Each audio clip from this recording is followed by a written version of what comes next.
we spent the past couple of years in a crazy hot market. Louisville home sales decline as demand outpaces supply. Effective communication is at the core of any situation. If you master these two ideas, you'll have a chance of being successful at residential real estate marketing. I think you need to be looking for investment opportunities that move the needle. The market will never crash if demand exceeds supply. This is what I've been telling you all along. This is the Jay Pitts Show.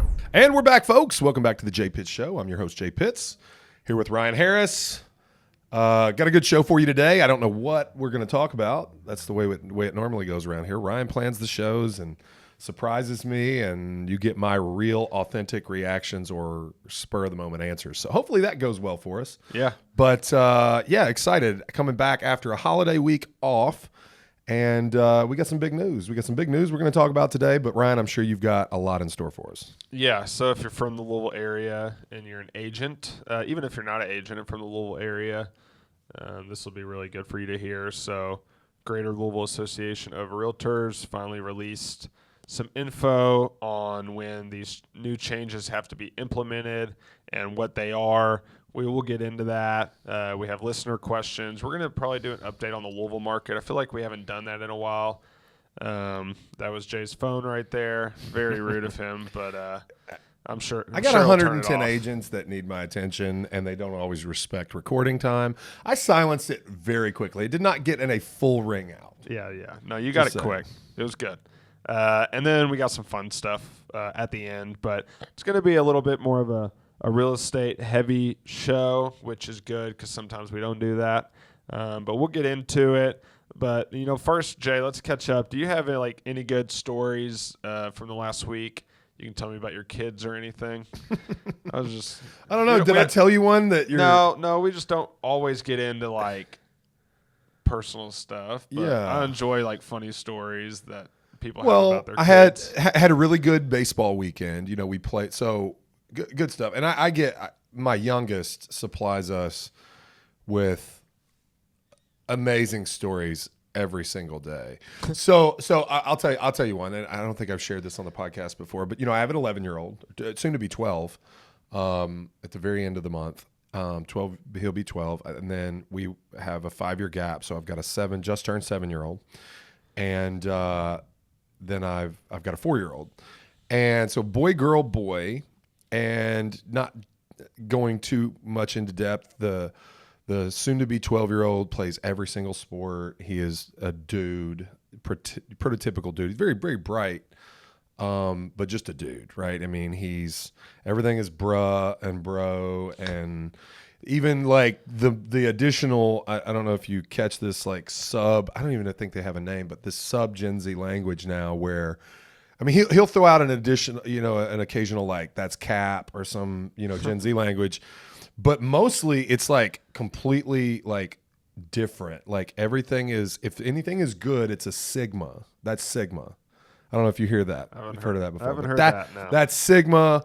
Something that is bad is Skibbity. That's the Skibbity toilet, viral, YouTube creator. Don't know that either. I thought I was up to date on this. It's nonsense. Okay. But Skibbity and Sigma are spoken in my household 100 times. Do you tell him to stop? Yes, I do. They do this thing where they sing songs and they replace all the words of the song with the new nonsensical words. And it's literally every single word of the song is Skibbity or Sigma or Gyat or whatever. You know what I mean? Which is hilarious, right? Because that's a Gen Z word too.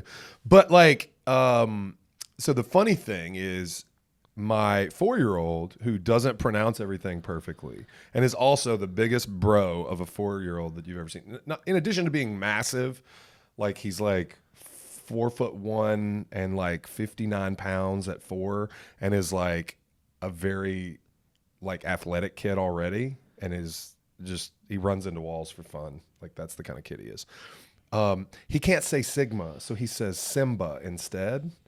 The character from The Lion King, which he's familiar with. It's one of his favorite movies. And it's so he's a Simba. That's what he walks around and says. I'm a Simba, Dad. I'm a Simba. Yeah, it was a good name for our company. the company part, not as much. Absolutely. Well, of course, that was great. And, I hadn't informed him of that. I don't think he would really understand it. But he's a Simba. He thinks that he's saying Sigma. And so he asked me, Dad, am I a Simba? I was like, yeah, bro, you're a Simba. And so that's my funny story. Other than that, we had a good fourth. Baseball weekend. Team finished runner-up in a tournament with some really, really stiff talent. My 11-year-old pitched quite a bit, had a couple good outings. So, good stuff, man. Just typical. Yeah, cool. So my son started walking a little bit. Pretty exciting, and he slept through the night 2 nights in a row now. Dude, did you do the thing we were talking about? Ryan and I played golf yesterday. And he made mention, of his son sleeping through the night. And you weren't there because I was in the cart with Jeremy, obviously. And so you pulled away, and I said, Ryan's in that situation where he wakes up in a jolt after like 10 hours of kid sleep, 6 to 8 hours of your own sleep. And you're like, he didn't wake me up in the middle of the night. Did you like go check his breathing? Yeah. Because I did that multiple times with very young children. It's like we did that in he's a little older now. He's almost a year old, so we didn't go check his breathing. I'm like, well, all my kids went through all my kids slept through the night probably at 2 to 3 months old. Jeez. Which was amazing.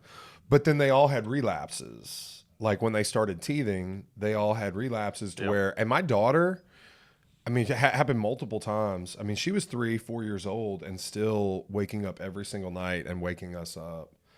And she was the worst, but it's so hilarious because my boys, you talk about the difference between boys and girls when they're young. Boys are just at least mine were so much more active than my daughter. Yeah. And especially the youngest, because he was the most active of all of them. When he goes down, he's out, and he's out for a long time. He would sleep 14 hours routinely, through the night, and he would sleep till 10 or 11 o'clock some days. And we were always worried that he wouldn't nap, but he would. And then he'd nap 3 or 4 hours, be like, oh, he's not going to go to sleep tonight, but he did. And I really genuinely believe it's because he's so active and he's burning so many calories while he's in motion 24, or not 24, but every waking moment he's in motion. And so that's how my son is. And he slept pretty good. He would wake up for a bottle in the middle of the night, which whatever, he'd go to sleep right after. But the last couple of weeks it had been not going back to sleep. I don't know if it was teething or a little sick, but then he decided to sleep through the night 2 nights in a row. So boom. You're a new man. I hope I can experience that for 2 weeks. Maybe. You're a new man. Yeah. Dude. I feel good. Okay, I feel great. So I don't need much sleep to function very well. Never really have, but it really caught up to me about 3 days ago. I was not feeling like myself, something was off, and I think it was just sleep deprivation, and he decided to sleep through the night. It's funny the way the world works. So one thing about parenting is everybody talks about the firsts.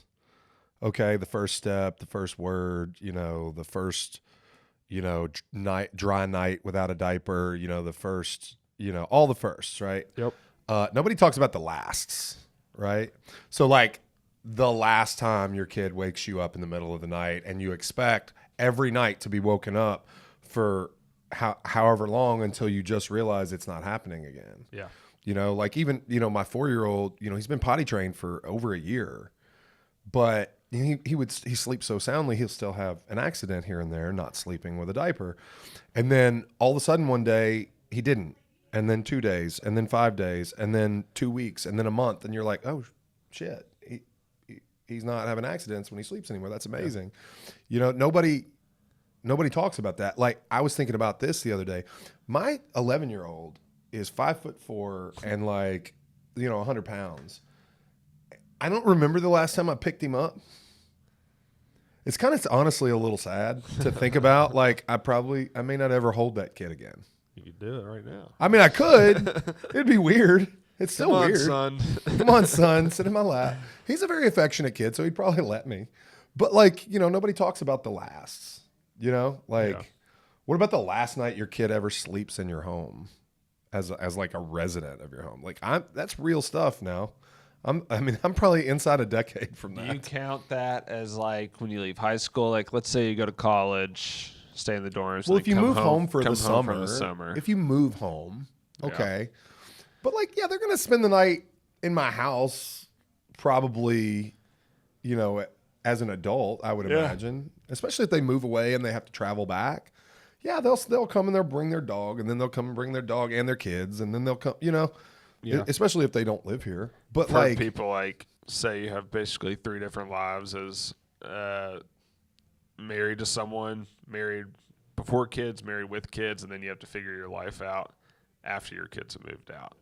I would say I would maybe simplify that to say life before kids, because to me, married life without kids is still very similar to married life before kids. And Or then non-married life. Then your life, being married without kids is the same as not being married yet, in my opinion. You're where basically I'm at in my dating. life. You're dating, or you're living a life for yourself. Yeah. Put it that way. But then once you have kids, so then there's the life with kids in your household, and when you're basically living for other people.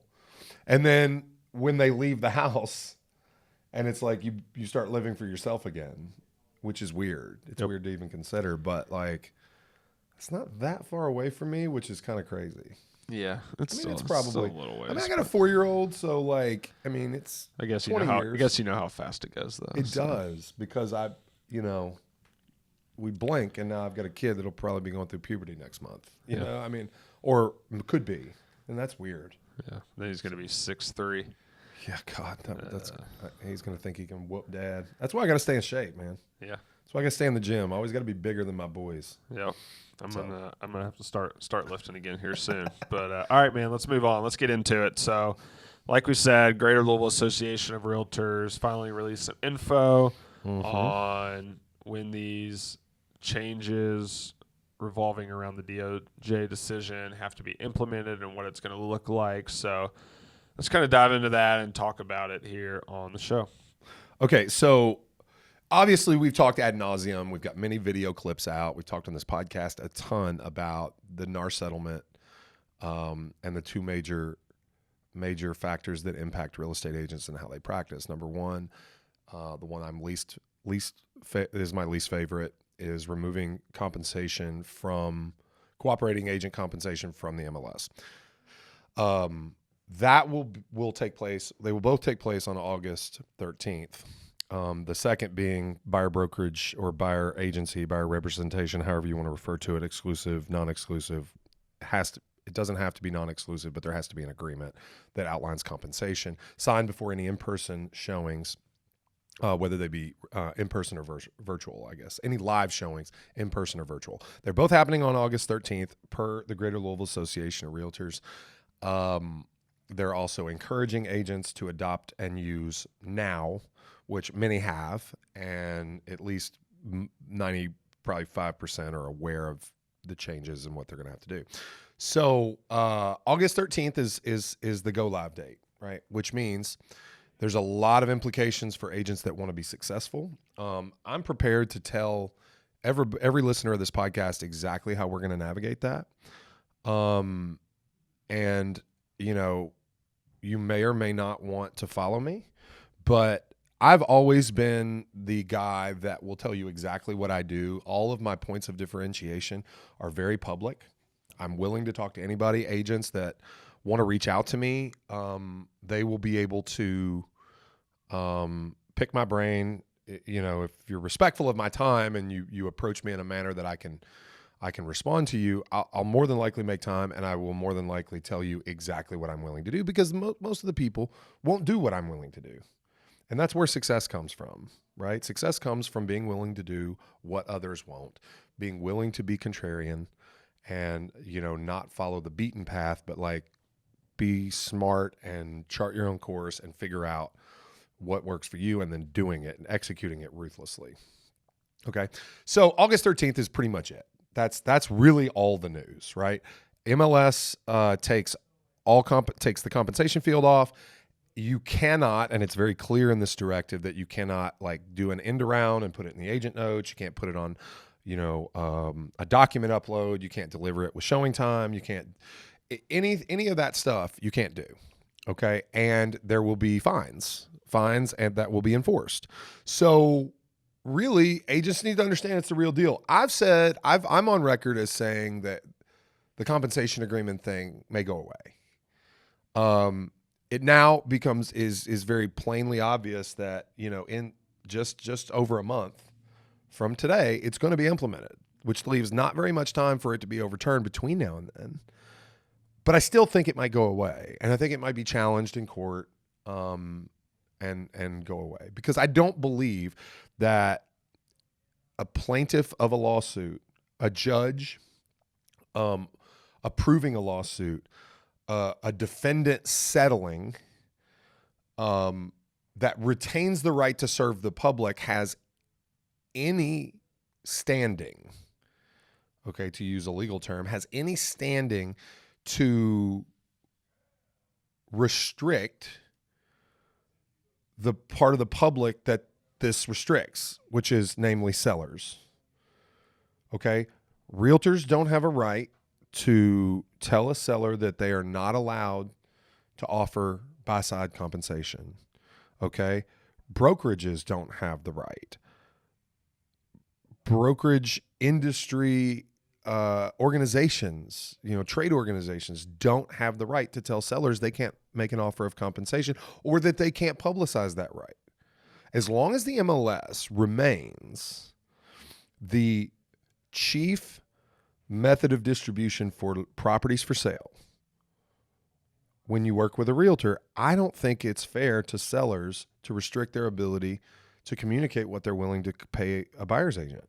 I don't think that's right. Yeah. And you're already seeing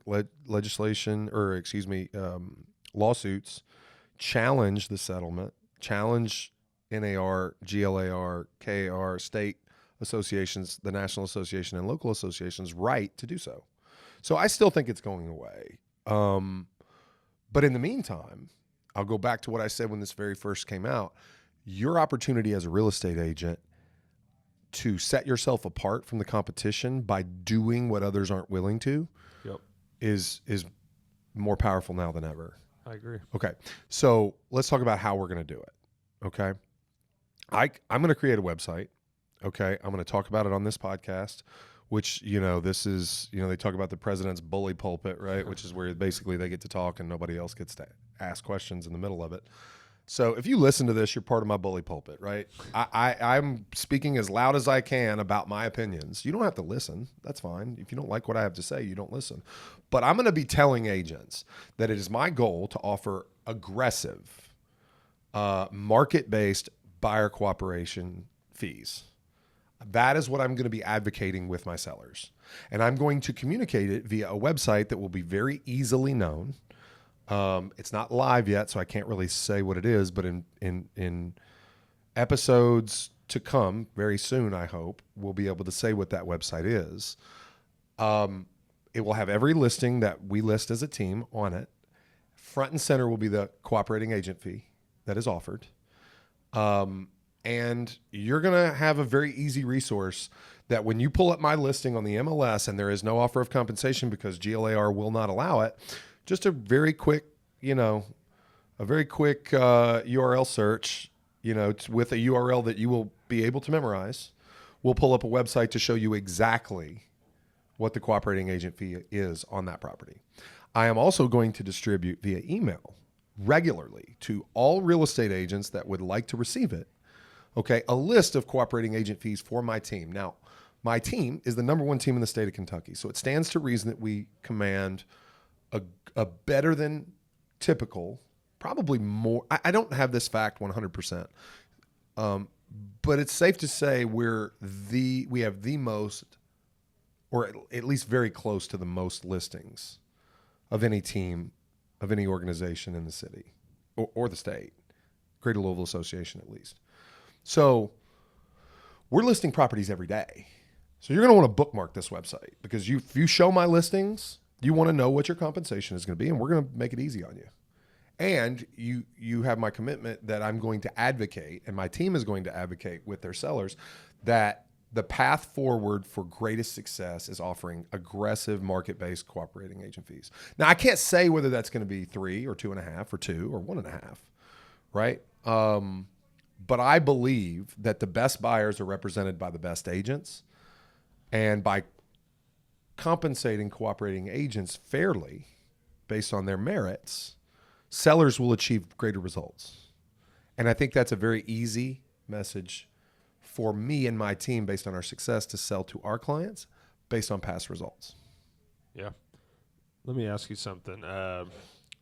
So could you not upload the listing contract to Flex Documents? No, I don't think so. Because it's a document you already have to get signed. It's a document you have to get signed. It's not a public document. I suppose you can get your seller's permission to share it, but what bearing does that have? The presumption when the property is on the MLS is that you have a listing agreement. And it is your code of ethics. Under your code of ethics, you are required to not be fraudulent in the information you put on there. So I think they would know that that's an end around, and you probably wouldn't get away with that. Yeah, just thinking. Yeah, Thinking outside the box. I mean, showing time. You can send a notice to every showing agent. Cooperating agent fee to be this. Technology is there to easily adjust for this. But they seem to have thought of all those things. And even the ones they haven't thought of, they'll recognize it when they see it, and they'll punish accordingly. I think a website's smart, especially for heavy listing agents, because, I mean, big part of your job is going to be you have a hot listing, and you're going to have 20 agents text you. Yeah. Do you want to respond to 20? Do you want to respond to 20 different messages? Do you want to make a phone call to every agent? Or send an email or send a text outside the MLS system for every showing. I mean, we have hundreds of showings a week on our listings. Yeah. You could employ an admin professional to do nothing but that, probably. And agents are still going to miss the emails. They're not going to read the stuff. And I'm still going to get calls. I'm still going to get calls, and I'm still going to have to tell people, hey, go to the website. And it's going to be simple, like joffers3.com. I don't know if that's available, but you know what I mean? It could be something like that. I'm just going to say, there's no way that website's taken. I don't know. I mean, if it's not, we can search it right here on the air. I'm sure GoDaddy will allow me to do that. You think it's available, Hannah? I don't know. What's your guess, Hannah? You think it's probably available?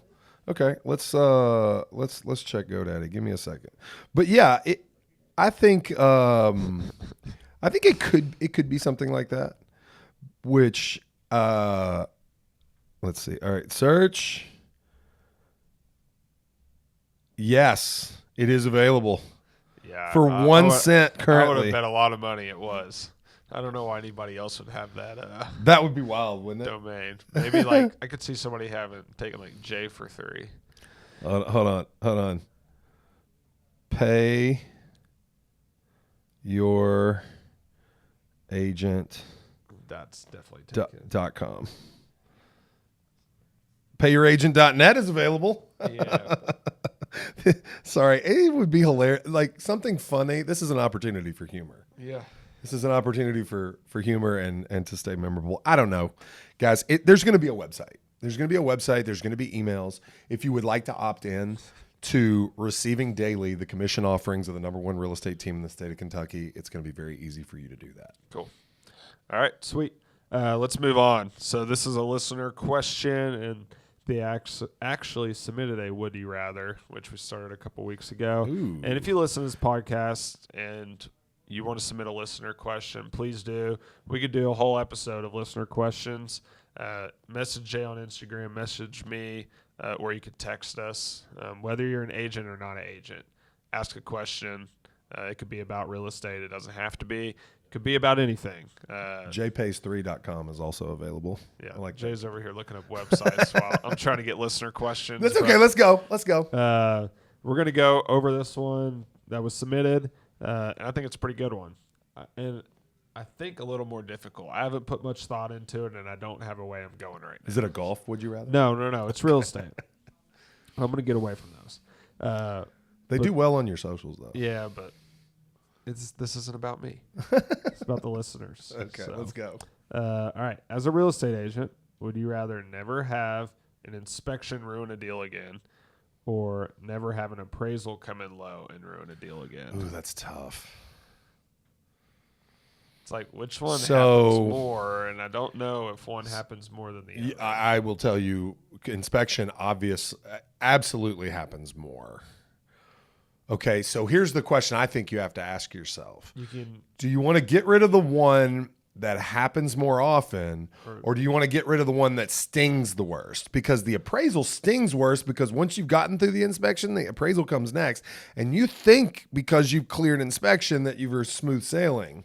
Well, and there's an easier way, like, I know I said inspection ruins a deal, but you have a better chance of keeping a deal together when there's inspection problems versus I would agree. a low appraisal. I would also say that the appraisals tend to cost sellers more money, because the reality of an appraisal is that it doesn't come in light at all. You would love to say that it's just like this completely objective thing, and an appraiser that does a good job comes up. Like if you ordered 10 appraisals on the same property from 10 different people, that it would always come in with the same answer 10 times.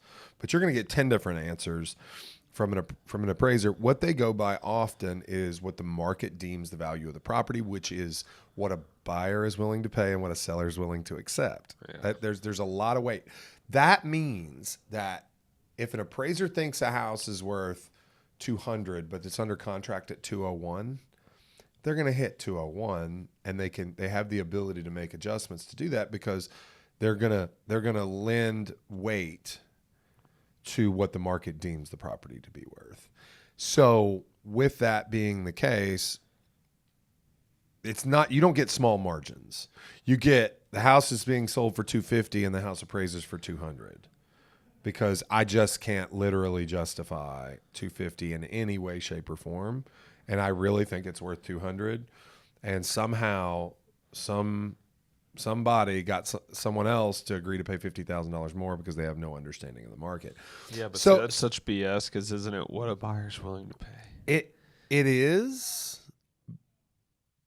There are some guardrails that are. I mean, that's the purest form of like market economics that one can get. If you have the money to pay for something, you are qualified. If you are motivated to pay for something and you see it and you believe, but that assumes that all buyers are educated. Some buyers are taken advantage of by bad salespeople. You know, it does happen. And these guardrails for the public, I think, are necessary. You know, if you have to get a loan, your lender has to be on board with what you're paying, because if they have to take the collateral back, then, you know, they have to be able to recoup at least some percentage of their investment that they lent you. And it's oftentimes less. They're not recouping everything. Yeah. So if you have too many of those and the banks fail and we're in a situation like we were in 2008, you just can't have that. So I'm with you. I'm a purist as well. But I think my answer to the question would probably be inspection. That's what I Just because you lose more deals because of it. Yeah. It's still going to sting when you lose an appraisal, but it happens so often on inspection. You're probably cutting out if 25% of transactions fail, then I'd say of that 25, 20% of them fail because of inspection. So you're just recapturing so many more transactions that are lost. Yeah, thought it was a good question. So. And we'll presume that this is not just like a buyer accepting a shitty house. This is the house not being shitty, so that it passes inspection. Because I don't want anybody to buy a bad house. Right. No. So I agree.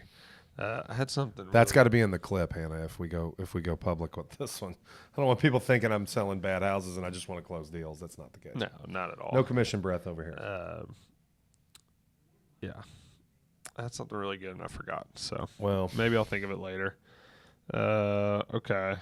Let's move on to something a little different. If it loads, websites or internet's not working too well for me. There we go.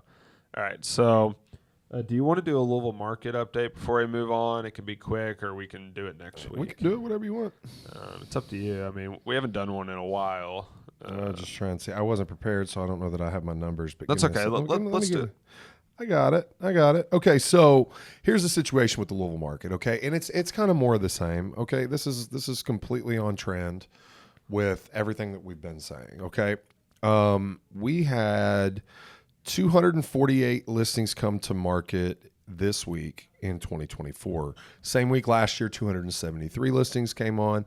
Obviously, that's fewer listings the same week year over year.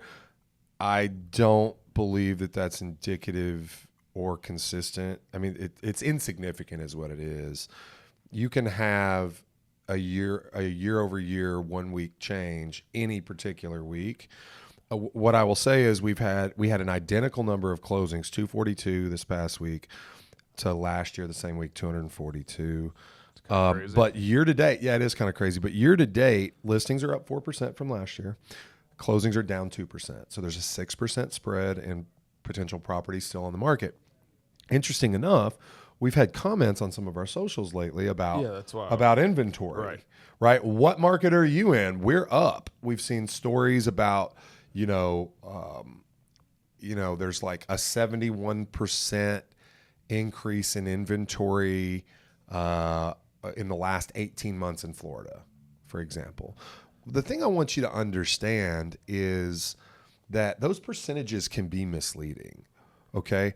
A large percentage change on a small number is still a very small number. Yep.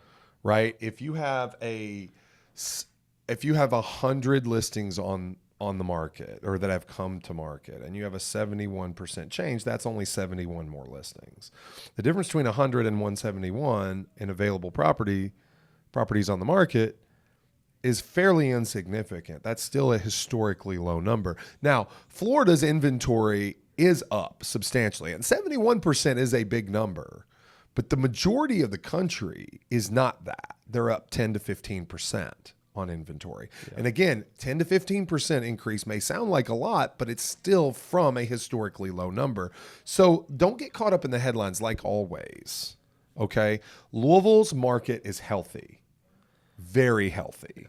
There is a substantial amount of demand, even though it's less than probably it was a year ago. Right. There are still historically low listings, even though it's up from a year ago.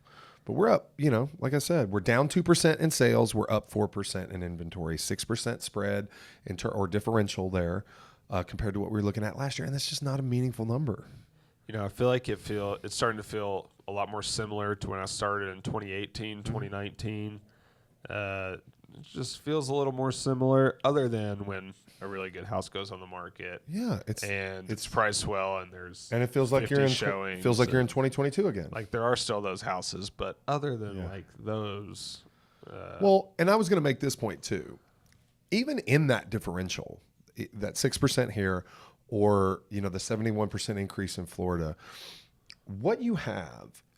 And this is anecdotal because I don't have stats. I could probably substantiate some of these stats in Louisville with days on market because I have access to that data. But, the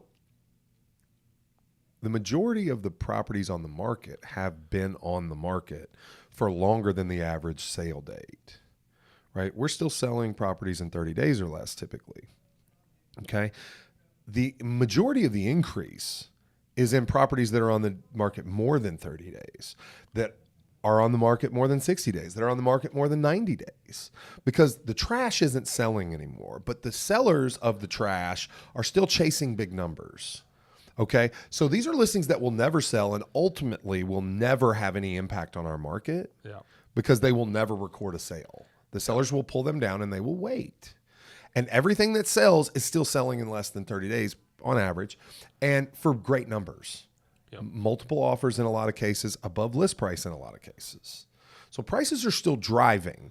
And yes, sellers of the trash have the incentive to try.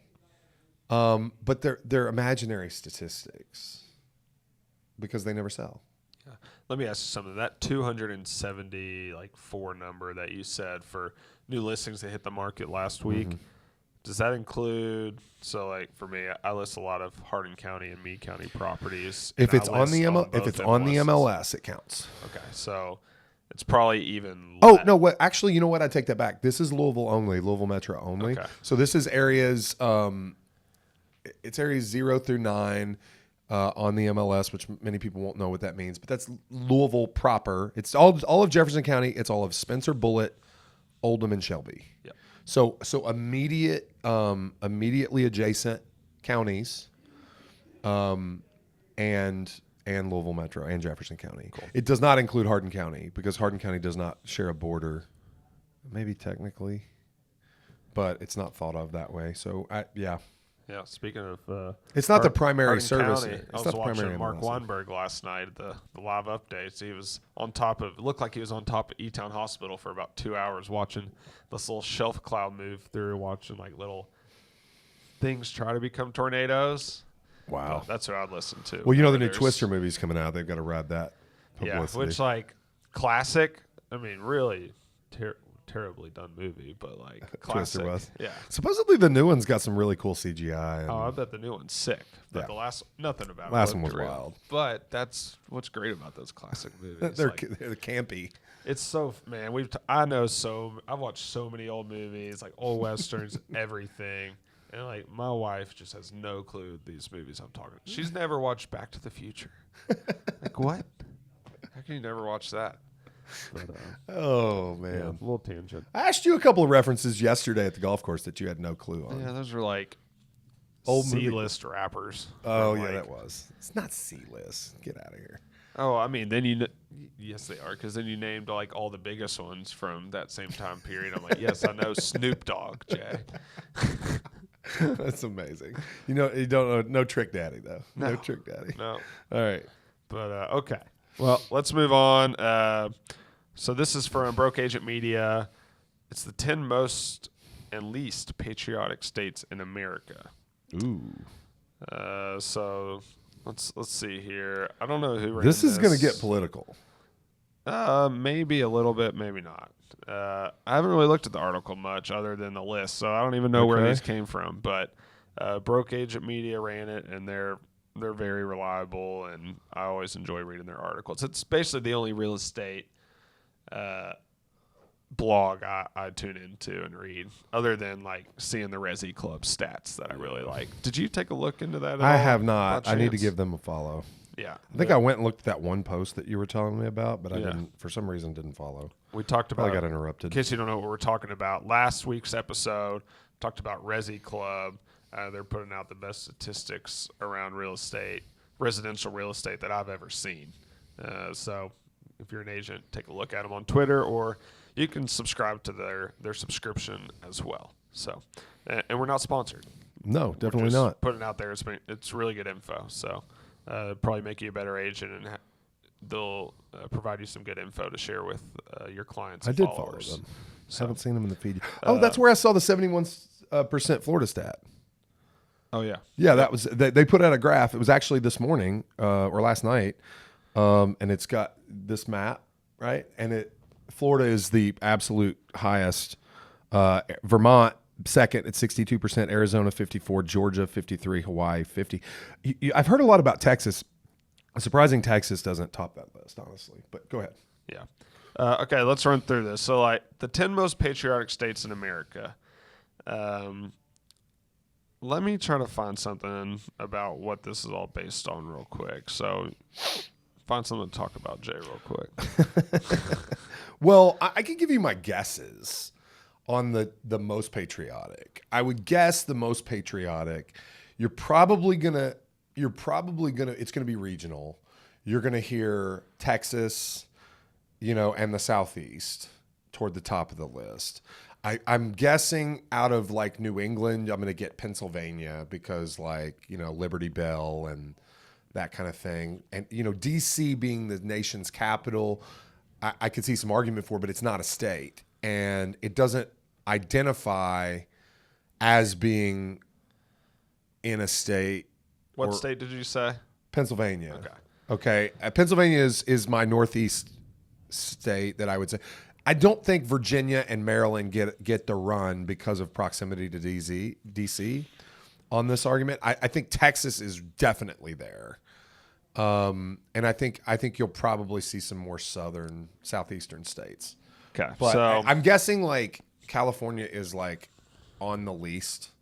I'm gonna guess Pacific Northwest is probably following there. you're going to hear some I can things hear here. New York on the patriotic list because of the classic New York mentality about their their pride of being New Yorkers and that their response to 9/11 and things like that. I could see Hawaii and Alaska being on the low because they're I love that I just let you run with this because you're wrong on pretty much everything you wow. just said. So let me read through. Read the list. So not everyone defines the word patriotism the same way, but most people across the U.S. associate it with the following: readiness to defend your country as a member of the armed forces, volunteering as an act of civic responsibility and engagement, exercising your right to vote. It says when July 4th comes around, pro-USA fervor is palpable in some neighborhoods and more subdued in others. So for those interested in moving to an area that's more or less patriotic or in seeing how their state ranks on patriotism, I guess Wallet Hub released this search comparing states across 13 key indicators, including number of military enlistees and veterans, share of adults who voted in the 2020 presidential election, and AmeriCorps volunteers per capita. So that's 3 of the 13. I don't know what the other 10 are. AmeriCorps volunteers. Yeah, I don't know what that is. So okay, I'm going to say this too. Based on 2020 election, historically high voter numbers as a result of mail-in balloting. So yep, that skews it. All right, so let's go through this. The 10 most patriotic states in America. Virginia is number 1 with a score of 64.34. Alaska's number 2. It's hard sell.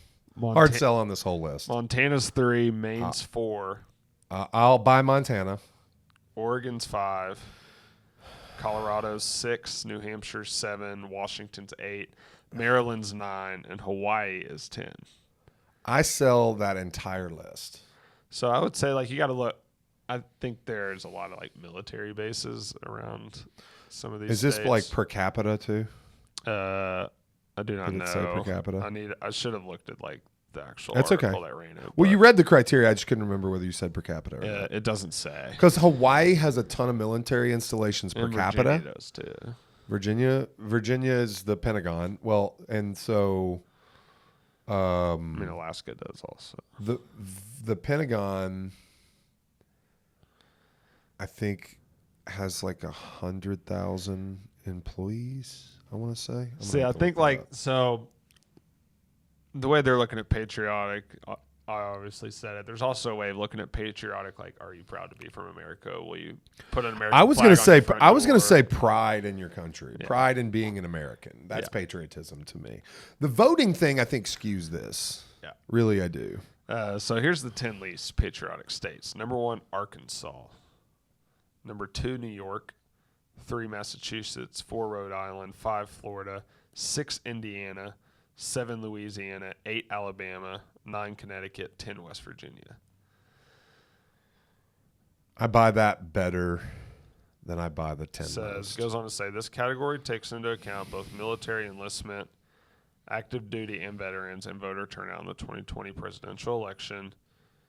Here are the stats for the 3 top-ranking patriotic states. Virginia has almost 1,900 active duty military personnel per 100,000 civilians and 107 veterans for every 1,000 civilians, which is pretty mind-blowing there. So 1 in 10 people that live in Virginia, basically they're saying is a veteran. 27,000 people work at the Pentagon, which is in Virginia. Yeah, okay. And then it goes on to talk about Alaska and Montana too, but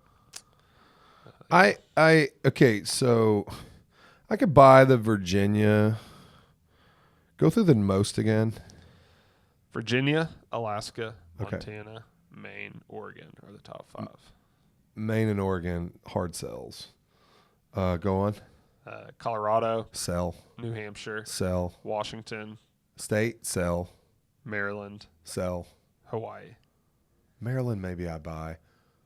Hawaii, I don't know. There's not a hard sell on Hawaii, but some of those are terrible. Yeah. Cool. You can come up with better criteria. Yeah. I just thought it was interesting. But I mean, you need something pretty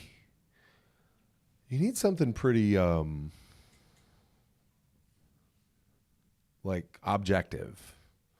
And I don't know that sentiment, is Yeah. objective. Number of fireworks sold.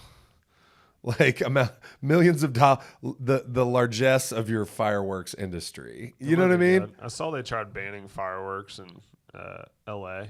Yeah. and somebody went up on like one of the big mountaintops and took a video of it at night, and I guess everybody retaliated, and it was just fireworks everywhere. Crazy. Which I kind of hate fireworks. I'm not gonna lie, but I don't hate them. I'm not the guy that spends a bunch. I can appreciate a good fireworks show, like even like a good amateur. Fireworks shows are good, but let's do it one night. Oh, well, it is annoying, and I will say it was much more annoying when I had very young kids because your kids get scared, your pets go nuts. Like it's rough. I mean, honestly, I know military veterans that have PTSD that fireworks really set them off, and they will literally go camping in the middle of nowhere on July 4th weekend because they want to get away from it. And there's always those stories of people getting like killing themselves or seriously injured from fireworks. No, every I mean year. the meme that was going around was like on the third, second or third was like, this is the last night. At least somebody is. This is the last day they're gonna have 10 fingers. You know, like somebody's gonna lose a finger. Somebody's gonna get an eye shot at. Seriously, I watched in my neighborhood, probably 200 or 300 yards from my house. One of the mortar tubes tipped over and started shooting these mortars like at houses, and it's like. Where do you put that on the seller's disclosure? we were too far away for it to have any impact on us, but I mean, it was something. Yeah, I mean, And these are all drunk dads setting this stuff off. They're all, hammered and like they could. If you're gonna shoot off some stuff, you might remain sober. there was a story going around. One of the kids who became was one of the more popular players in last year's high school state basketball championship. On the team that won, I believe, blew like 2 of his fingers off and had to get like airlifted somewhere. Yeah. So, I mean, happens. Yep.